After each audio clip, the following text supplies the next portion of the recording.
नमस्कार दोस्तों, हमारे सीरीज के 12वें एपिसोड में आप सभी का बहुत बहुत स्वागत है। दोस्तों, हम आज फिर आए हुए हैं मिस्टर शून्य के पास आपके सवालों के जवाब जानने के लिए।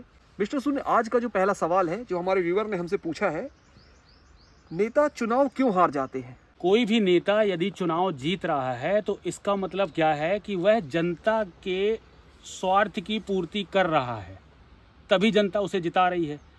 इस दुनिया में कोई भी ऐसा व्यक्ति नहीं है जो आपको पसंद करेगा जिसके स्वार्थ आपसे ना जुड़े हों।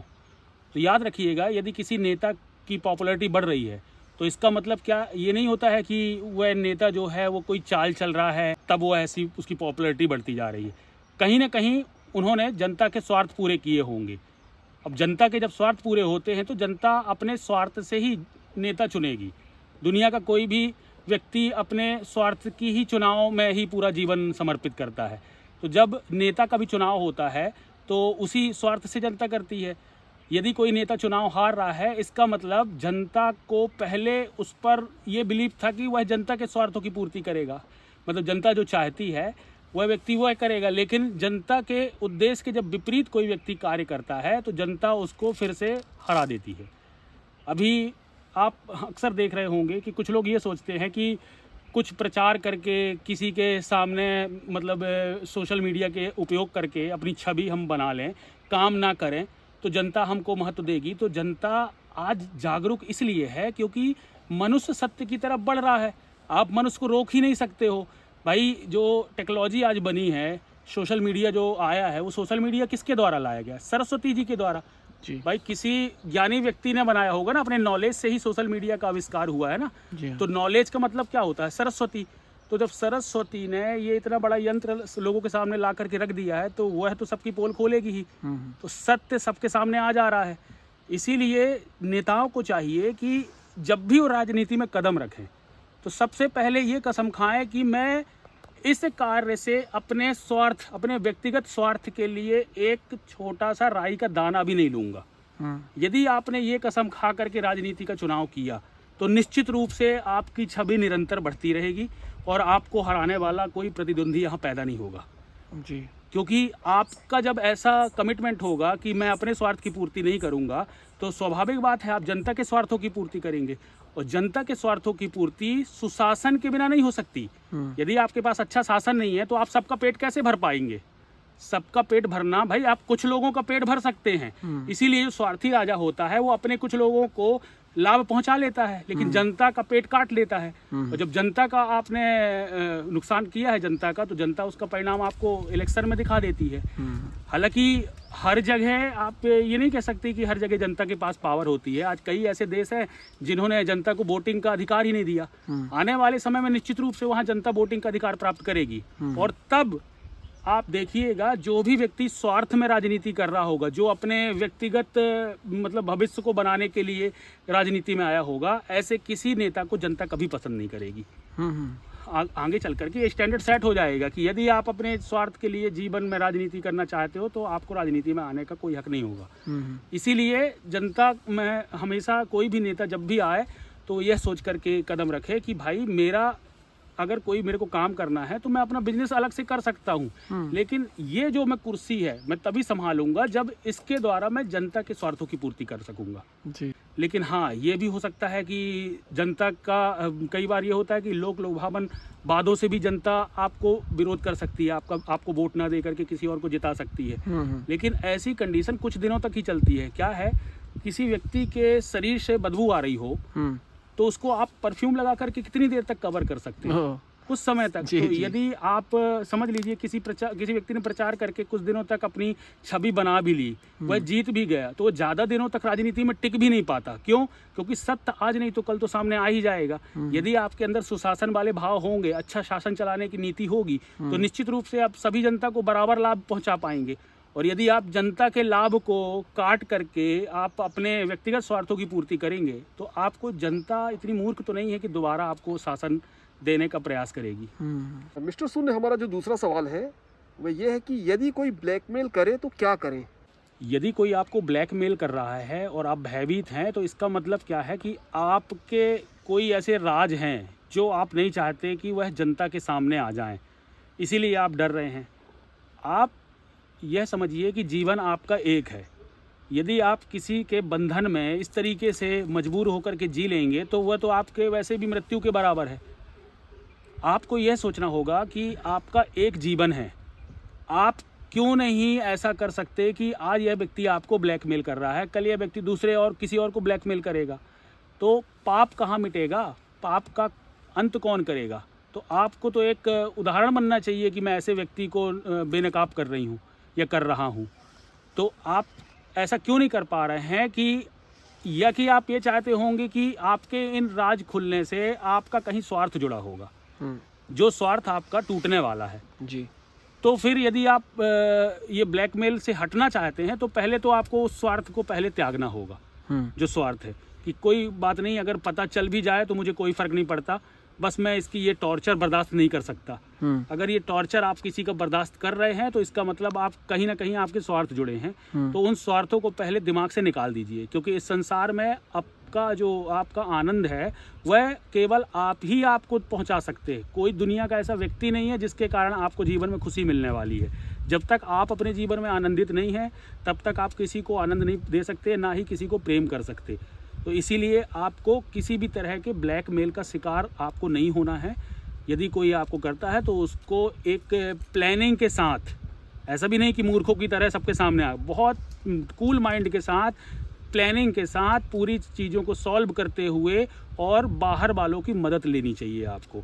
क्योंकि जहां हमारा कई बार क्या होता है, कई बार हमारा दिमाग काम करना बंद कर जाता है, क्योंकि हम उस भय से जुड़े हुए हैं। तो भय में आपका दिमाग पूरी तरीके से काम नहीं कर पाता। क्या है, नकारात्मक गुण हावी होता है ना, तो सकारात्मक विचार कैसे आएंगे आपके दिमाग में, आप उनको हटाइए। अब वो भय कब हटेगा, जब किसी और व्यक्ति की आप एंट्री करेंगे तब उसका आपको एक सपोर्ट मिलेगा, और जब मॉरल सपोर्ट कहीं से आपको मिलता है तो धीरे धीरे आपकी हिम्मत बढ़ेगी और एक प्लानिंग के साथ आप इस स्थिति से बाहर आ पाएंगे। ब्लैकमेल से एक चीज़ का क्वेश्चन और निकल के आ रहा है कि अगर कोई हमारा वीडियो बना लिया है या हमारे कुछ ऐसे फोटोग्राफ्स उसके पास हैं, जैसा कि आजकल लोग नए तरीके से लोगों को ब्लैकमेल करते हैं, उसके बारे में आप क्या बोलेंगे? देखिए, ठीक है ना, आपके वीडियो बना लिए हैं, क्या क्या बना लिए होंगे, आपकी बॉडी देख लिया होगा, फुल बॉडी के वीडियो बना लिए होंगे, इससे ज़्यादा तो और कुछ नहीं हो सकता। या आपका कुछ ऐसा गलत काम रिकॉर्ड कर लिया होगा जो पब्लिक के सामने आएगा तो आपको उसके कारण पनिशमेंट भी हो सकती है, तो झेलिए ना, कोई दिक्कत नहीं है। आप उसका पनिशमेंट झेल करके जो मानसिक प्रताड़ना झेल रहे हैं उससे कहीं आसान है वो चीज़। हाँ, कई लोग जीवन को भी खत्म कर देते हैं भाई।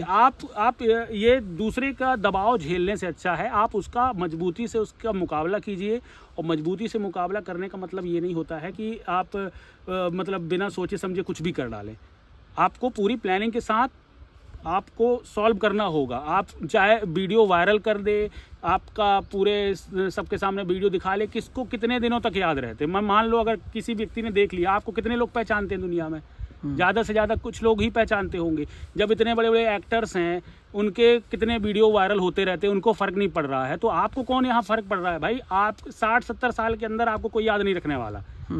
इसलिए आपको ये सोचना है कि ये सारी चीज़ें आपके जीवन में रहेंगी। माया में आप आए हो तो ये लोग आपको फंसाएंगे ही फंसाएंगे किसी न किसी चीज़ में, ताकि आप उनके काम करते रहें। कोई प्यार की भावना देख के फंसाता है, कोई आपको लालच दे करके फंसाता है, और कोई ब्लैकमेल करके फंसाता है। फंसा तो सभी रहे हैं कुल मिला करके। आपको किसी के बंधन में नहीं आना है, ना केवल ब्लैकमेल करने वाला। आपको जो प्यार करता है वो भी एक तरह से आपका मोह का बंधन है। आप प्यार तब आप सच्चा पहचानिए जब वह सभी से, पूरी प्रकृति से एक प्रेम हो उसके हृदय में। केवल आपसे प्यार करने वाला व्यक्ति कौन होगा? उसका स्वार्थ आपसे जुड़ा है तो आपसे प्यार कर रहा है। वो आपसे प्यार नहीं कर रहा है, वो अपने आप से प्यार कर रहा है। तब तो वो आपको चाह रहा है। जिस दिन आप उसके विरोध में कोई कार्य करेंगे वो आपसे नफरत करने लगेगा, तो उसका प्यार कहाँ गया फिर? तो इसीलिए आप ये समझिए कि किसी के ब्लैकमेल से हमको कोई फर्क नहीं पड़ना चाहिए। निकल आने दीजिए, क्या प्रॉब्लम आएगी? एक बार हो गया ठीक है, जो होगा तो देख लेना, खुल के आ जाने दीजिए सामने, जो होगा देखा जाएगा। सारी स्थितियां, आदमी बड़े से बड़ा क्राइम सब भूल जाता है इंसान। बस आप हृदय में सत्य के साथ कनेक्ट रहिए। आप यदि सत्य के साथ कनेक्टेड हैं तो फिर ये दुनिया आपको कभी नुकसान नहीं पहुंचा सकती। चाहे आपका कुछ भी वीडियो वायरल हो जाए और कुछ भी आपको कोई ब्लैकमेल करता रहे, तो आपको डरने की आवश्यकता नहीं है। खुल करके सामने आइए। ज्ञान से बढ़कर के कोई रास्ता नहीं है इस स्थिति को छुटकारा पाने के लिए। जी मिस्टर सूर्य, हमारा जो अगला सवाल है, प्यार में धोखा मिले तो क्या करें? जिस प्यार में आपको धोखा मिले उसे आप प्यार समझने में क्यों भूल कर रहे हैं? वो प्यार था ही नहीं। प्यार का मतलब क्या होता है? अनंत सत्य। प्यार को तो सबसे ऊपर रखा गया है ना। जी जी। प्रेम ही सत्य है और सत्य तो कभी बदलना नहीं चाहिए। यदि प्यार होता तो वो बदलना नहीं चाहिए था आपके प्रति। और यदि आपको लग रहा है कि आपको धोखा मिला है लेकिन अभी भी कोई आपसे प्यार करता है तो ये आपकी भूल है। क्यों? क्योंकि धोखा मिलने का मतलब क्या है? आपकी जो जगह थी किसी और ने ग्रहण की होगी, तभी व्यक्ति को चोट लगती है कि मेरी आप जिससे प्रेम करते हैं वो ऑफिस में काम भी करता होगा, वह बॉस के काम भी करता होगा, लेकिन वहां आपको बुरा नहीं लगता। लेकिन जब आपकी जगह कोई लेता है, कई लड़की उससे वैसे जनरली बात भी करती होंगी तो आपको प्रॉब्लम नहीं हो सकती, या लड़कों के साथ भी यही कंडीशन है, उन्हें प्रॉब्लम नहीं होगी। लेकिन जब उनकी जगह कोई लेने का प्रयास करता है तब उन्हें चोट लगती है जी। तो धोखा इसी चीज को कहा जाता है कि आपकी जगह पर किसी व्यक्ति ने किसी और को जगह देने का जब प्रयास किया तो आपको लगेगा कि यार धोखा हो गया मेरे साथ, या जो आप सोच करके बैठे थे वह व्यक्ति उस हिसाब से उसका बर्ताव नहीं रहा किसी मतलब किसी घटना के दौरान, तो आप सोचोगे कि यार मैं इससे उम्मीद नहीं कर रहा था, इसने सही समय आने पर इसने धोखा दे दिया। तो धोखा आपको इसीलिए मिल रहा है क्योंकि आप जीवन में लोगों पर आधारित हैं। जब आप लोगों पर आधारित होना बंद कर देंगे तो आपको धोखा मिलेगा भी तो आप उसको रिकॉग्नाइज नहीं करोगे। मतलब आपको कोई व्यक्ति धोखा दे या ना दे, आप उन पर डिपेंडेंट ही नहीं हो। अगर वो धोखा देगा तो उसी का नुकसान होगा, क्योंकि आप अपने सत्य के साथ जब चलते हो तो आपका जो रास्ता है वो एकदम अटल हो जाता है। और उस रास्ते में यदि आपको कोई धोखा देने का प्रयास भी करेगा ना तो कुछ देर के बाद आप जागृत हो जाते हो। और जब आपके विजन क्लियर नहीं है, आपकी लाइफ क्लियर नहीं है, आपको पता नहीं है कि आपको किनसे जुड़ना है और क्यों जुड़ना है, आप केवल माया में लोगों से आकर्षित हो करके, केवल आप स्त्री हो तो पुरुष से जुड़ जा रहे हो और पुरुष हो तो स्त्री से जुड़ जा रहे हो, आपका कोई आधार ही नहीं है। आप किस बेस पर जुड़ना चाहिए आपको? आपका ज्ञान और उसका ज्ञान। यदि इसमें कोई बात है, यहाँ कुछ आपकी समानताएं नज़र आ रही हैं, समानता है दोनों के ज्ञान में, तो आप निश्चित रूप से जुड़िए। लेकिन आप सोच रहे हैं कि केवल दैहिक रूप से मैं आकर्षित करके किसी के पास जाऊंगा या जाऊंगी, तो उसको बाद क्या होगा? जब तक आपका जो देह था उसको संतुष्टि प्रदान कर रहा था, लेकिन जब आपसे आकर्षित देह उसके पास होगी तो वो क्यों आप पर रुकेगा? सीधी सी बात है ना यार, क्योंकि उसने तो यही सोचा था कि भाई आज आप अच्छे हो, अट्रैक्ट कर रहे हो उसके जीवन के लिए, तो वो आप पर आकर्षित हुआ। जब आपसे अच्छा कोई उसको लगेगा, और बात यहाँ आपसे अच्छे की नहीं है, बात उस व्यक्ति की दृष्टि की है। भाई मेरी दृष्टि में मेरे को वेस्ट इंडीज के व्यक्ति पसंद आते हैं, भले आपको अच्छे नहीं लगे लेकिन मुझे पसंद आएंगे तो मुझे वहाँ आकर्षण आएगा। यदि मुझे किसी इंग्लैंड के पसंद आते हैं या चाइना के या अमेरिका के, आप किसी भी जगह पर आप अपना जैसा आपकी दृष्टि होगी आप वैसे आकर्षण में चले जाओगे। इसका मतलब ये नहीं है कि आप में कोई कमी है। आप ऐसा मत सोचिए कि मेरे को यदि धोखा मिल रहा है तो कहीं मैं कुछ कमी है मेरे अंदर। वो उस व्यक्ति की दृष्टि है। यदि आप बंदर को केला देंगे या हीरा देंगे तो बंदर किस चीज का चुनाव करेगा?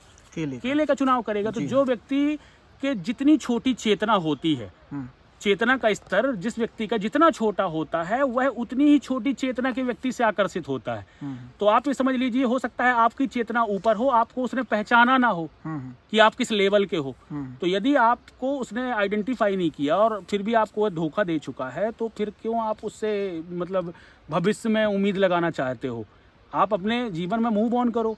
मूव ऑन करने का मतलब ये नहीं है कि किसी एक व्यक्ति ने धोखा दिया तो हम दूसरे व्यक्ति को पकड़ लेंगे। पहले आप अपने ट्रुथ तक जाओ, अपने आप में जाओ, अपने अंदर समाओ। जब आप अपने आप को पहचानने लगोगे तो ऑटोमेटिक आप ऐसे व्यक्तियों से जिस भी व्यक्तियों से आपका संबंध होगा वह ट्रुथ के वेस्ट पर होगा, ट्रुथ बेस्ड होगा, ना कि स्वार्थ आधारित। तो जब संबंध में स्वार्थ होता है ना, तभी आपको धोखा मिलने के चांसेस बढ़ते हैं।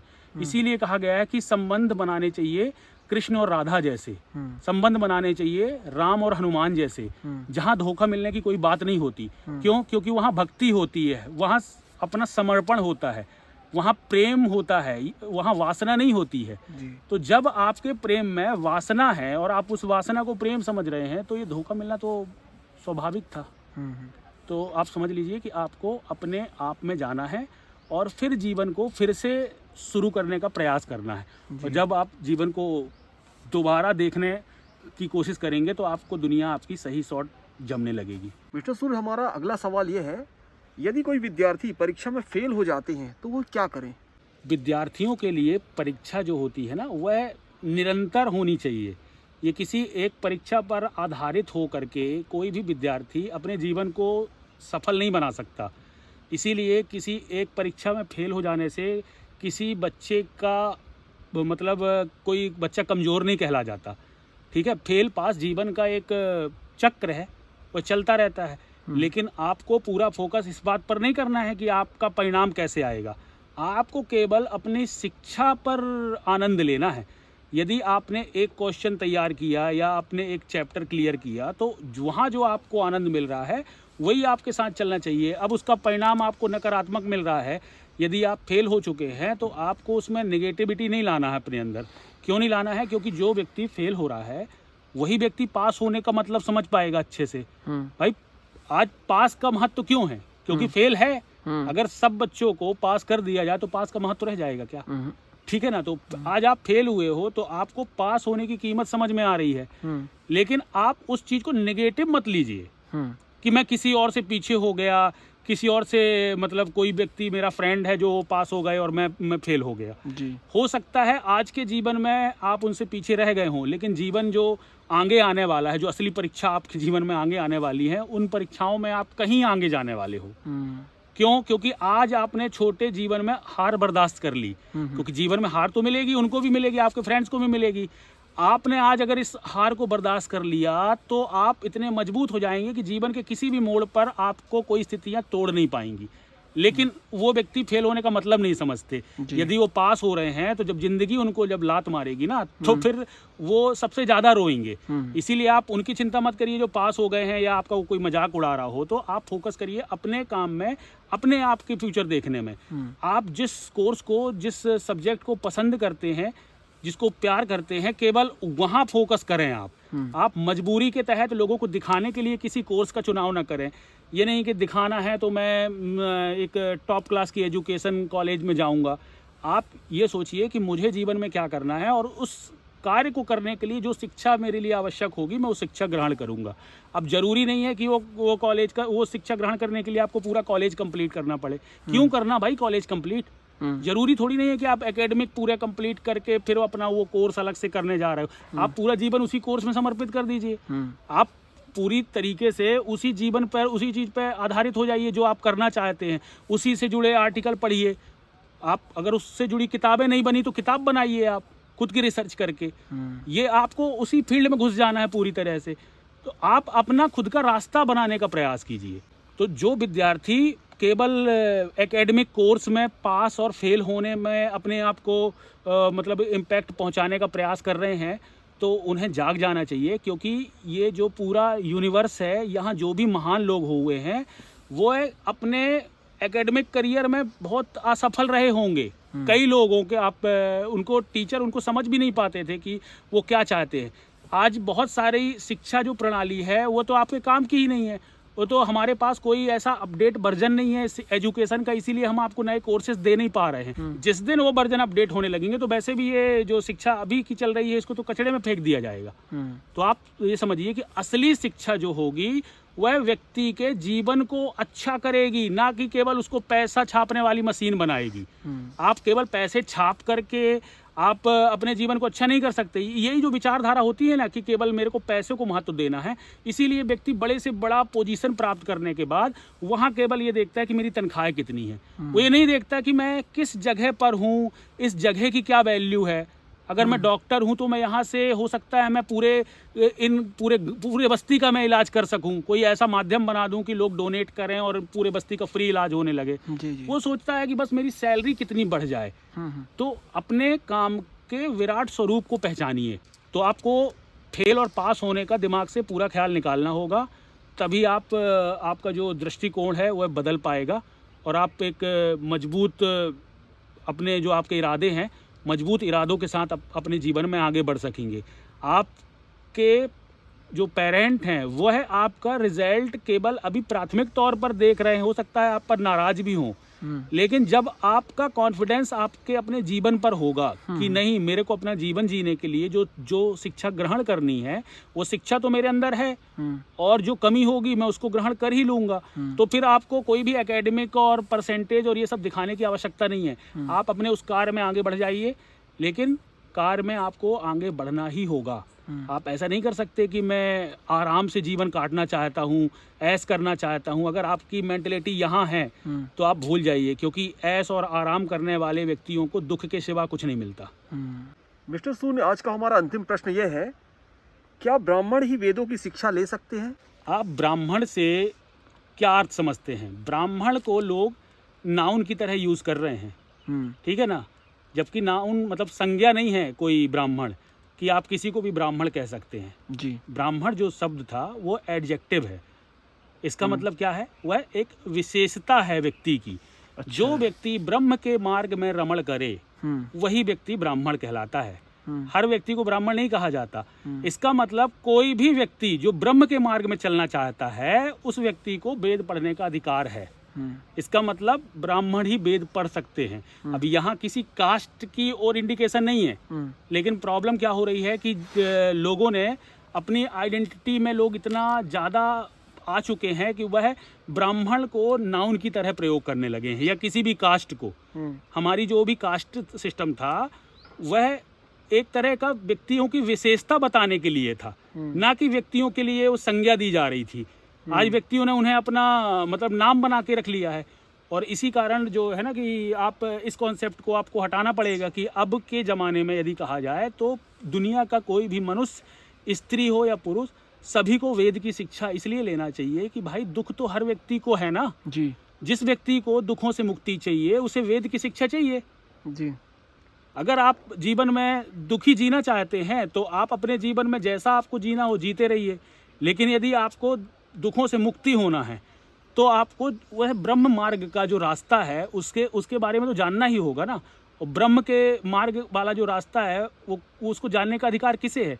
जो उस रास्ते की ओर बढ़ना चाहता है, मतलब उसे ही हम ब्राह्मण कहते हैं। जो ब्रह्म के मार्ग, जो भगवान को जानने के लिए आगे बढ़ रहे हैं, हर वह व्यक्ति ब्राह्मण ही कहलाता है। और जो इस माया के संसार के किसी भी काम में उलझे हुए हैं, आप उन्हें सांसारिक जीव बोल सकते हैं।